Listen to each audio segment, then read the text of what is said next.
বাহ, চাদরটা তো খুব সুন্দর। যাওয়ার সময় নিয়ে যাবা। বৌদি, আমার ব্যাগটা পুরো খালি, যাওয়ার সময় ভর্তি করে নিয়ে যেতে হবে না? তাই এখন থেকে কাজ শুরু করে দিলাম। যা, চাদরটাই লুকাতে ভুলে গিয়েছিলাম। বড় বৌদি, হ্যাঁ, আসো বসো।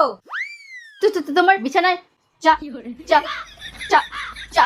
মা, ননদিনীর জন্য চা নিয়ে আসো, বিছানায় বসে চা খাবে। এনে চা। মা, তো শাশুড়ি কেমন আছে? আমার শাশুড়ি একটা খা খা খা। তুমি খারাপ ভাবছো কেন? ও শাশুড়ি একটা খারাপ রোগে ভুগছে, তাই না রে মা? হ্যাঁ হ্যাঁ।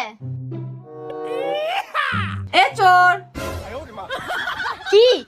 আমি তো এমনি দেখছিলাম। আমি বলছিলাম এঁচোড় রান্না করব, তুমি খাবে তো? হ্যাঁ।